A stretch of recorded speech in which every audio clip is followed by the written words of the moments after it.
Well, up until then, I'd never been in combat. Suddenly, in August of 1990, Saddam Hussein invades Kuwait, and America finds itself preparing for war. And I'm in the middle of it. I get to do the old headquarters Marine Corps thing. I'm with the Commandant. We're planning combat operations. And the stuff I'm doing apparently impressed people enough that they were going to send me straight to Saudi Arabia, hook me up with the lead Marine element to clear the minefields. I had done some analysis on minefield breaching and how we're going to do it. So they said, you're going to go with the tip of the spear. And we did the calculations on it. I had an 80% chance of getting killed. And I was happier than I've ever been in my entire life. You've seen that movie, Forrest Gump? Lieutenant Dan? I get to die for my country. So I get pulled out, long story short, I get assigned to Delta Force, the Navy SEALs, the Air Force, and we go off and we do our thing, and I get the war that I wanted.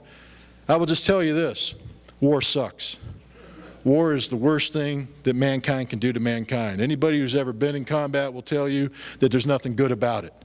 You might be able to sit here and say, that I can justify my actions, but there's no way I will legitimize war.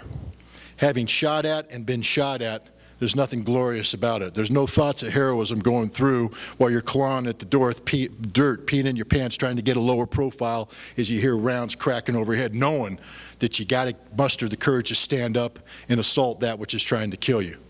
And seeing what a bullet can do to a human body, it ain't what you see on TV. And we'll just leave it at that. I learned to hate war by going to war. When the phone rings, it's the United Nations. They say, we got a job. You see, at the end of the war, the international community decided that Iraq had to get rid of its weapons of mass destruction, chemical weapons, biological weapons, nuclear weapons, etc. And they sent in inspection teams to do it. Now, the initial inspection teams were actually populated by real experts. Guys that were biologists, chemists, nuclear physicists, rocket scientists doing their job. They all had really thin necks, really thin arms, pale white skin because they've never been outside of a laboratory. And they didn't know how to really talk to people. They'd sort of beep at them. Beep, beep. And they went into Iraq to do their job. And they're pretty good, except the Iraqis weren't playing the game. You see, beep, the Iraqi goes, that's the sound effect, by the way, of a round being chambered into an AK-47 as the Iraqi guard points it at the inspector and says, you're not welcome here. Beep. And that's how the inspections went initially.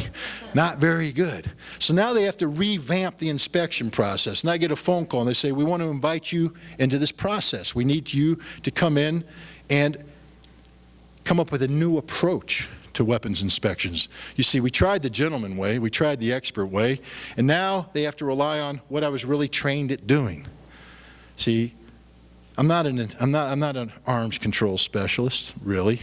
I'm not a biologist, a chemist, a rocket scientist, a physicist. I'm a spy. I'm trained to acquire information in denied areas.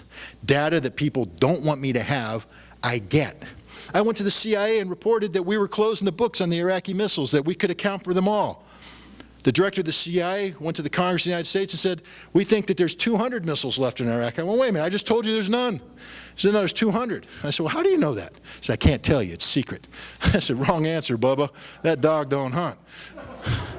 I run the intelligence program for the international community. You're saying there's 200 missiles, you're going to have to tell me how you know this. So they gave me the information. Really special. It's buried in the ground, buried under rivers, buried in mountains, under lakes, buried. But then they made a mistake. They told me exactly where they thought they were buried. So I called their bluff. $12.5 million U.S. taxpayer money later, we had ground penetrating radar built just for us, put on helicopters. We took it to Iraq. We flew it all over Iraq. How many missiles do you think we found? None. Zero. Went back in '93, reported to the director of the CIA and said, there are no missiles left in Iraq. We're back to our original assessment. Director of the CIA told me to leave the office. Called my boss and said, Ritter's a clever little kid. We agree, there's not 200 missiles. There's 12 to 20, and that number will never change, no matter what you inspectors do. That's when we came face to face with the reality that the United States of America wasn't concerned about Iraq's weapons of mass destruction, that they had another agenda, and that agenda was removing Saddam Hussein from power. The weapons inspections were only useful insofar as they facilitated regime change, that the whole WMD thing was a fraud, a farce.